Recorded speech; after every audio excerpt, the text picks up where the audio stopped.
Today is January 1st, which means a new item of the year. Let's take a look. Discreetly wrapped Eternity Codpiece.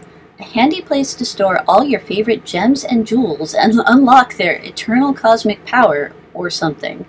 There are so many ways this could go wrong. So many ways. Let's buy it! It's tastefully wrapped in newspaper, so people will think it's just a regular cod if they see it on your porch. The Eternity Codpiece tip. Usable, cannot be discarded. Free pull from Hanks. Let's use it! It's got sockets for 5 gemstones and ample room for all sorts of other junk. Type accessory, cannot be traded or discarded. All attributes plus 5. Holds gems. Oh wow. This looks even worse somehow. Oh hey, a PvP fight! I haven't seen one of those in forever. Presumably only if I wear it at rollover, of course, though. Pool skill. Nice. Familiar experience per combat. Oh no, I don't want to give up my glimmering golden crystal. Oh, the marbles count somehow. Oh, I don't see damage versus skeletons, oddly. I see vampires, ghosts, and there's a different one up here. Zombies. No skeletons. Like, all of these are kind of small. I don't know if I care about any of these. Unless they're additive somehow. And does it do a different thing if it's in a different spot? No, it doesn't look like it does. Yeah, those glimmering golden crystals are untradeable.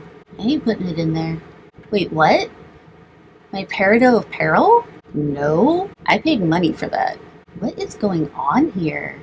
I don't know, I guess I'll just pick some, see what happens. Oh, but I can pop it out? Oh. Can I do that over and over again? Okay, that's not quite as alarming if I can pop it out. Still don't love that it wants me to put one of my other items of the month in there, though. Oh, but I can do that over and over again. So I could get plus 50% mana points, for example, if I pop in 5 cubic zirconia. Oh, and I could get 5 PvP fights if I pop in 5 angry agates. Now that's actually useful because I get a lot of those usually if I pick psychogeology from the SIT item of the month. So being able to get an accessory that's plus 5 PvP fights in hardcore is actually quite nice. Plus 5 pull skill would also be really useful. Oh, so if I had 5 moon ambers, that mean I could get 125% damage versus ghosts? That sounds really nice. Okay, I think I'm seeing it. Yeah, that's neat. So now it's 20% to maximum mana points, 20% to weapon damage, and 10% item drops. I like that a lot, actually. So I'm not seeing any combat messages. Let me check skills. I don't see any new skills. Oh, and the blood cubic zirconia is on this list, too. Oh, unblemished pearl plus 1 adventure per day. So I was just looking at all of the marbles, and it seems like they just offer combat initiative. So the big bumdozer is 11%. I don't have the 10% one. But then the beach ball is 9. And green peewee is 1. So that's kind of cute. Not terribly useful, but cute. I suppose if you had all 5 big bumdozers, but still that's only 55%, which is just barely more than just one of the enchantments on the legendary club we got yesterday. The Moxie stats per fight is pretty notable because you could get 5 Moxie stats per fight, which is more than most of the equipment items out there. And the Mysticality stats per fight is Autumnmir's Wisdom from the Automaton, so that's a little harder to get.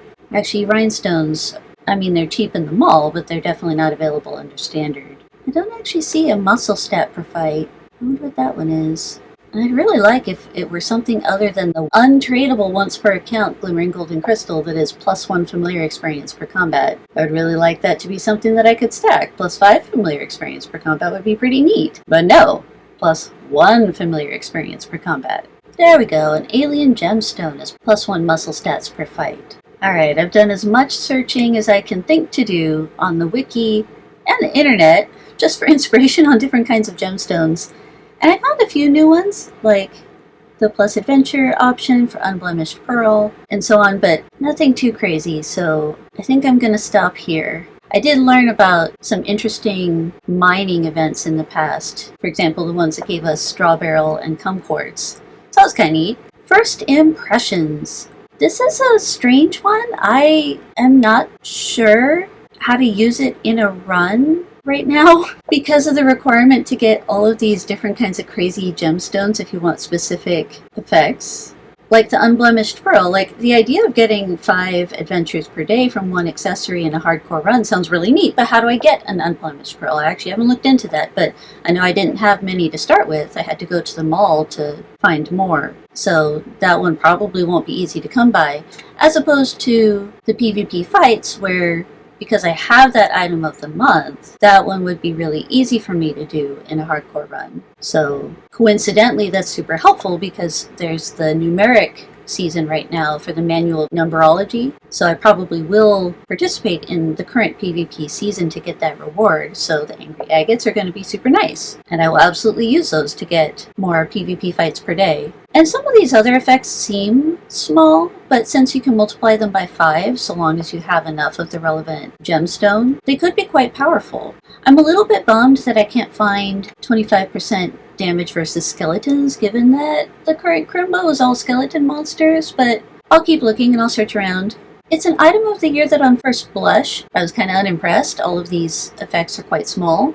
But since you can add them all together by putting 5 of a kind into the codpiece, then the effect can add up fast to become potentially quite useful. I'm still bummed about the Glimmering Golden Crystal though. I feel like they could have picked almost anything else. Plus 5 familiar experience per combat would have been really, really nice. But there we are. It's stuck at +1. The pool skill and fishing skill were kind of silly. I like those.